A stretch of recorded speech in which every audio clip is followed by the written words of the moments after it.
Thank you for that very gracious introduction, generous Katie. I'm very glad to be here with everyone tonight on the 69th anniversary of D-Day, and also the 64th anniversary of the publication of 1984, which are two events that seem related more and more. This is the first formal presentation on my book. It's brand new. It came out a week ago, and it's a very I suppose one word might be long book, comprehensive, ambitious. And so what I'm trying to put into a short address is just kind of the essence. And I would like to begin by explaining the mechanism of this book, American Betrayal. It came to me that this was probably a good idea. I received an email the other day after I actually sat through and participated in a 3-hour one-on-one interview on the radio. That was a show called X Squared, and the host was game, and so we just went on for the 3-hour show talking about the findings in my book. And I got this email from someone who explained that he claimed to have listened to the entire show. And then he said, he explained himself, and he said, essentially, you are saying that all, caps, all of post-1930 American geopolitical, World War II, and Cold War history, as it has been presented, is a fiction. And this was one of those moments where you think, you've been talking for 3 hours, you've been writing 400 pages, you have 961 footnotes, and you say, yes, that's the bottom line. And I'm looking here at Arno de Borgrov, a great Cold Warrior himself, my first boss at the Washington Times, and himself a Soviet expert, so I'm on my medal for this. But this is how it came about. We know the history of these events, the Cold War, World War II in particular, like the back of our hands. We have thousands, tens of thousands of books and movies and documentaries and so on. And how could I now be claiming to essentially be rewriting that story that we all know so well? It goes back to the 1991 dissolution of the Soviet Union, when we had archives in Moscow open briefly, selectively, and scholars rush in and begin copying things furiously. I suppose they all knew that this couldn't last, and they were right. They began amassing this archive, a public archive of Soviet secret cables in Washington. After this began happening in Moscow, we had the very famous release of the Venona cables, or rather of 2,900 of the Venona cables. The Venona cables are the cables that were copied by Western Union beginning in 1939 on government order, when the Soviet Union and Nazi Germany entered into their pact of 1939.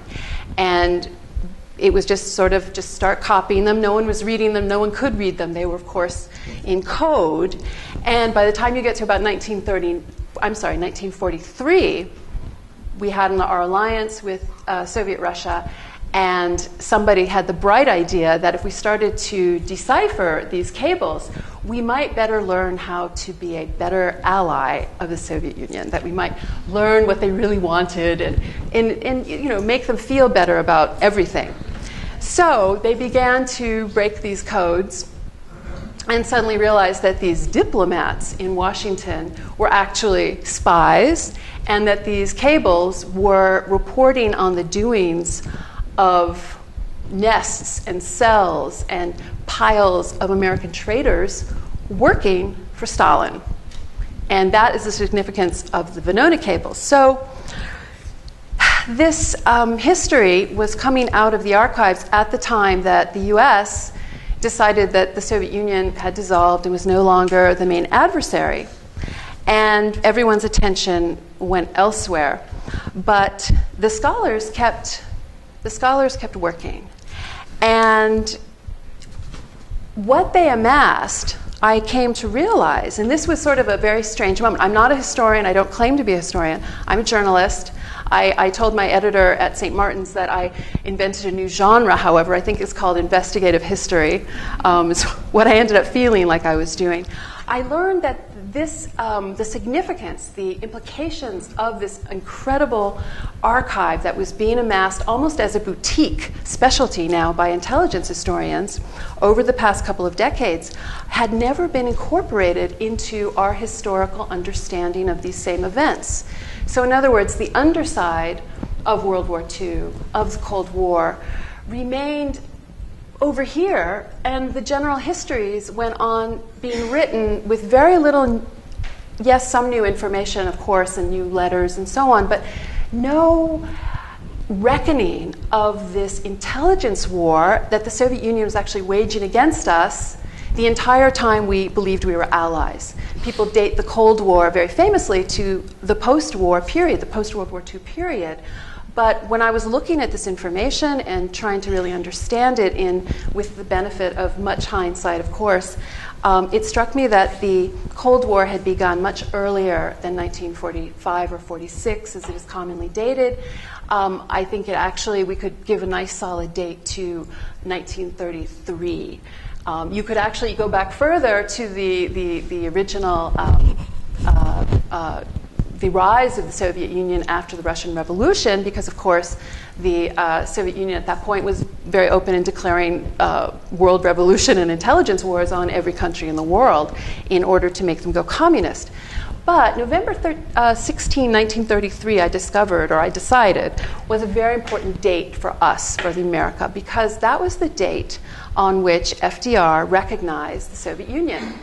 This was reversing the policies of 4 American presidents and 6 secretaries of state who had determined that you could not normalize relations with a revolutionary entity that was determined to overthrow you.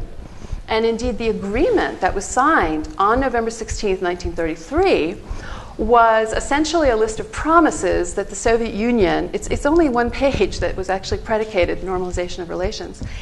The Soviet Union basically was promising, signing its name on a piece of paper, saying it would not support secret cadres within the country to overthrow the government, support such cadres, be engaged, even think about such a terrible thought. Well, of course, this was already underway, and it only increased exponentially with this new arrangement, this new normalization. And I would also add something else to that date, which is significant, I find.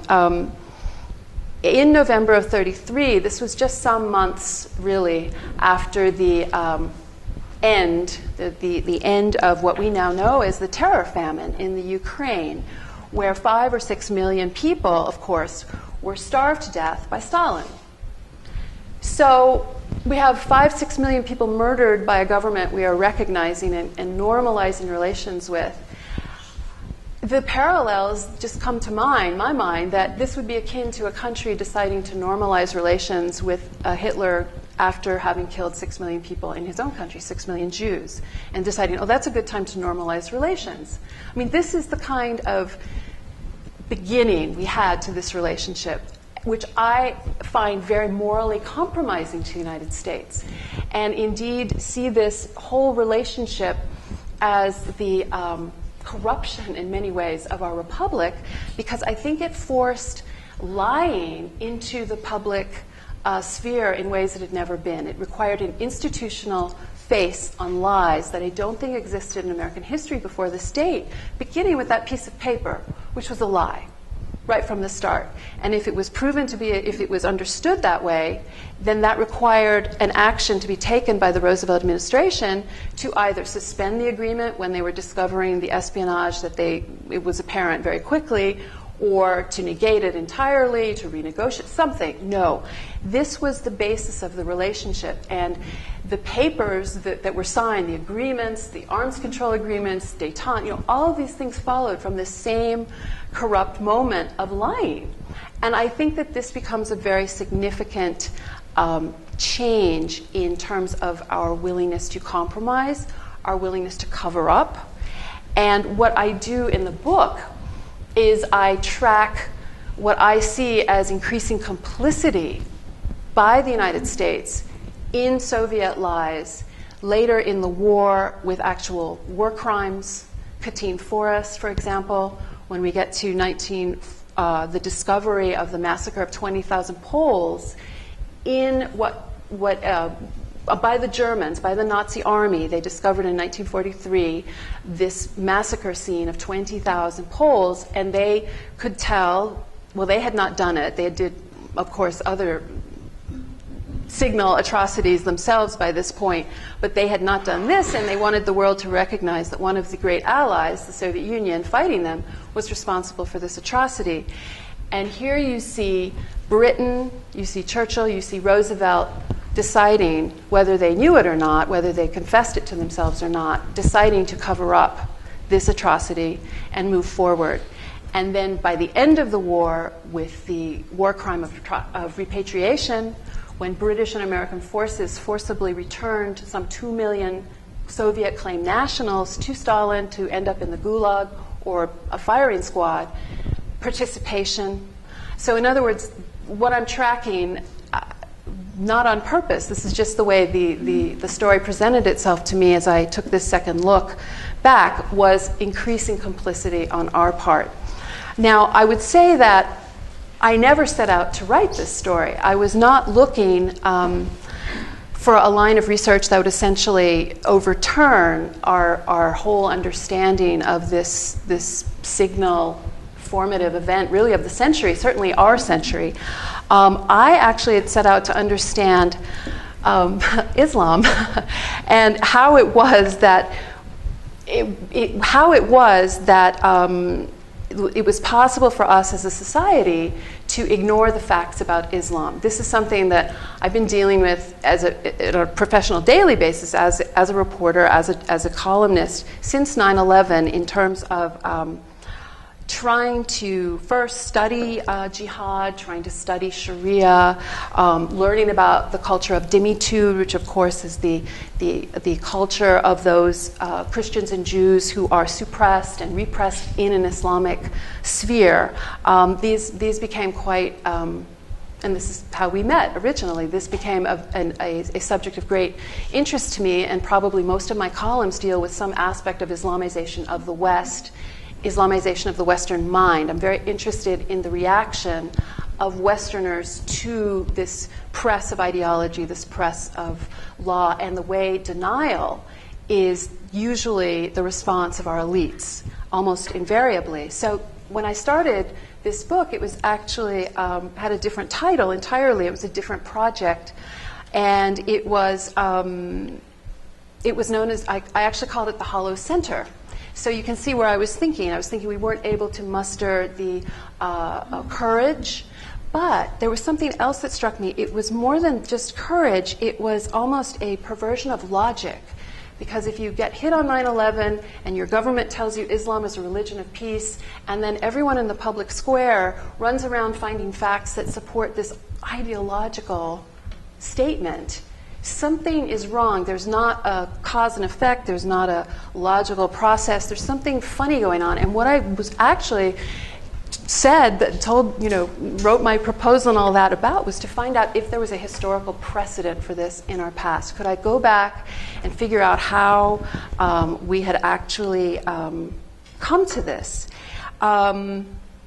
And I ended up finding more and more reason to look at the ideological correlations between Islam and communism and the impact on Westerners. And I would just like to read a quotation from one of the, I call them truth tellers in my book. My book is very dark, just as a warning. It's a very dark tale. It will disillusion you. I predict. My own worldview is quite shaken and changed by the research. But I did find many stand-up Americans and also non-Americans who had an attachment to truth, an honorable and at all costs to their own careers and their own livelihoods, just stuck to the facts. One of them was a man named J.B. Matthews. He would write this very interesting statement back in 1938 about red baiting. And this was, again, this ideological issue. He said that red baiting was the best trick ever invented, short of a firing squad, for making short work of anybody who dares to object to communist theories and practices. If he is not effectively silenced, he is at least thoroughly discredited among the vast flock of citizens who enjoy thinking of themselves as liberals. Well, this sounds very familiar to me in terms of the word Islamophobe, which is another one of those words that is designed to stop debate, stop the conversation, make everyone's eyes spin in their heads, and you go home. And this more and more became the way I went back through the layers of history, trying to understand this situation, where I was surprised that in 1938 this phenomenon was being discussed in such articulate terms and seemed to match so precisely our own experience today. And I began to discover, this was very amazing to me, that during World War II, the US government embarked on a campaign to whitewash communism that is uncannily similar to our current situation, where our US government, after 9/11, has been whitewashing Islam. It wasn't an accident then, and it's not an accident now. So we go back to this notion of penetration and infiltration that I mentioned back at the very beginning. The Soviet Union had this intelligence war going against us throughout, certainly from 1933 forward, and well into our alliance. And what we have now that we know because of the archives, we know the scholars have amassed something like over 500 names, 500 identified agents of the Soviet Union functioning in various places in politics, in Washington, CIA, State Department, White House, Congress, Justice, across the board, all over. This isn't just one Aldrich Ames. We all know how much damage one Aldrich Ames can do, or 5 magnificent Cambridge spies led by Kim Philby. This is hundreds, and some of them were so highly placed. There was Lachlan Curry in the White House. He was one of President Roosevelt's top aides. He was in charge of China. Well, China turned red thanks to Lachlan Curry's work, in part. You had Franz Neumann, another identified agent, sitting on the German desk at the OSS. Well, the anti-Hitler German resistance had no chance of getting through to OSS in terms of trying to reach out and figure out a way to get rid of Hitler early. With someone like that on the desk, Lachlan Curry also was involved in blocking that at the White House. You had Duncan Lee, who was top aide to Wild Bill Donovan, the first head of intelligence then known as OSS, later CIA, and of course Alger Hiss at the State Department, who would preside over the formation of the United Nations, global government, anyone? And also did tremendous damage at Yalta, which we now know thanks to Stanton Evans' new book, Stalin's Secret Agents, where he goes through new archives on Hiss. The other thing that I found striking in the parallels, you had the US government purging anti-communists from the halls of power. We have been going through in the past year or two in Washington purges. Actually, it started under the Bush administration. Purges of counter-jihad officials, people who want to lecture on jihad. They are called anti-Islamic. I'm looking for a bathroom. I'm sorry to interrupt. Oh, that's okay. No, go right ahead. It can be.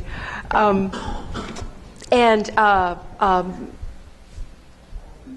then we also have lies about communism's compatibility with democracy.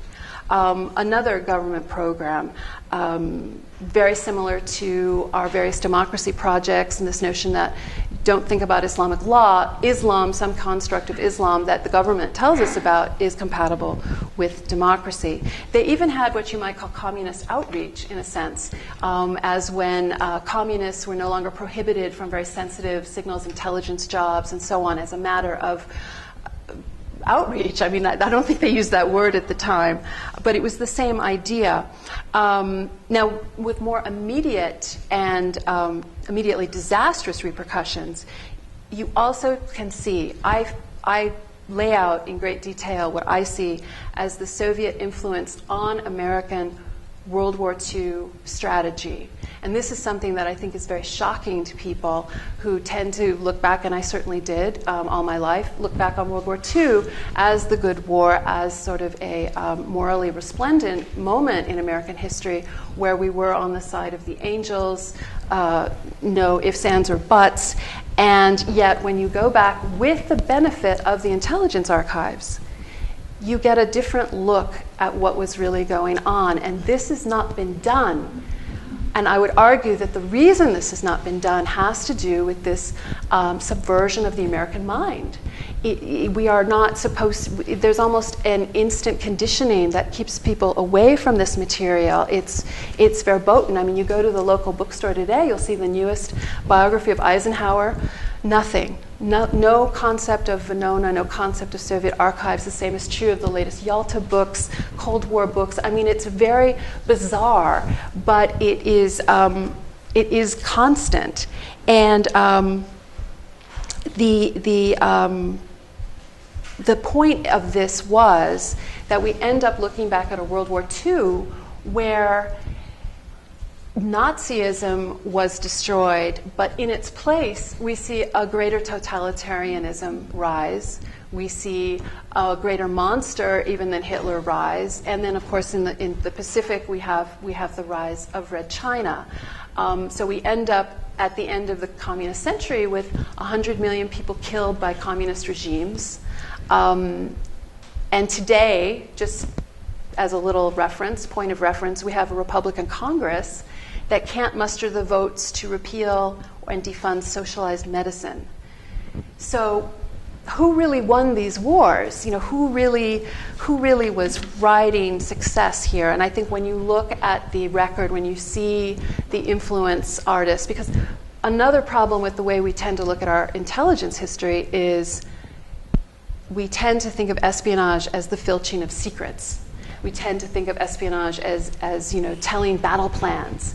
And of course that is part of it, but the much more dangerous, poisonous, and I think we can look now and start to understand really having even greater impact, much of the time anyway, is the influence artists, the influence operations. And now we know, for example, that there were Soviet influence operations ongoing that actually brought United States and Japan to war, operating in Tokyo, operating in Washington. We have Harry Dexter White, very senior assistant to the Treasury Secretary at the time. He left his office at the Treasury, went across to the old Ebbett Grill in downtown Washington, still there, of course, met with the Soviet handler, got language written in Moscow to insert into the U.S. cable flow. It went in. It was the ultimatum. That was a very brilliant thing. In Tokyo, you had similar operations run by a very famous Soviet agent named Richard Sorga. This was going on, but our history books have not taken it into account yet. And I think a lot of the reason is because once you start taking it into account, once you return to the question of was Harry Hopkins Roosevelt's top aide for years, he lived in the White House private quarters for 3 years and 7 months, including during World War II, was he a Soviet agent? This is the question we should be asking. We should be asking, what does that say, though, about the Roosevelt administration, the Roosevelt years? He is continually ranked as one of our top presidents to this day, usually in the top 3 or 4. If he was a dupe of a Soviet agent, a Soviet asset, what does that say about the era of liberalism, which is really socialism, that he ushered in? So in other words, all of these things become clear. They start looking very different. It starts looking as if we have been lied to. Big lies. You know, the big lie, Stalin originates the big lie, Hitler uses the big lie, but I was utterly appalled and much chagrined and ashamed to find out that America uses the big lie too on us, the people. And again, this is an anniversary of D-Day. I am not at all imputing the heroism and sacrifice of our people and of our troops. My father, in fact, I will mention, was a veteran of the Normandy invasion, D-Day +2. So 69 years ago today, he was 20 years old and waiting to go over. And his fighting war would actually begin at the Battle of Saint-Lô a little bit later. But this is kind of where we are with a big can of worms that needs to be opened and looked at, because the implications for today are profound. I would just like to mention that there's a very interesting, actually an excellent little book I used quite a lot, very slim book, but it was packed. It was written by Hanson Baldwin, who is a very famous military correspondent of the war. He worked for the New York Times, Pulitzer Prize winner, and all that. He wrote this book called Great Mistakes of the War. And when I first got hold of it, my first thought was, what mistakes? Because, it's been presented to us, we've learned about it in terms of being a mistake, not free, of course, but, what could be the great mistakes? The mistakes he lists are all mental mistakes. They're all, for example, one, that the Soviet Union had abandoned its policy of world revolution. That's his first mistake of the war. That's a very staggering thought. If that is the military correspondent's assessment of our first problem. The second great mistake was that Uncle Joe, Stalin, Uncle Joe, of course, being the nickname for Stalin, was a good fellow, someone we could get along with. This, again, is propaganda. It's not military strategy. It's propaganda. How did that happen? We go back to the agents. We go back to the Office of War Information. We had total censorship. It was riddled with Soviet spies. I've got a long list which I took from every intelligence historian I could find who had gone through the archives and named various people from OWI, whether it was Haynes and Clare or Stanton Evans or late Herb Romerstein. You get this list as long as your arm of the people controlling war information. There were Soviet agents. So this is how these things happen. So we the people were told the Soviet Union had abandoned world revolution. Uncle Joe is a great guy.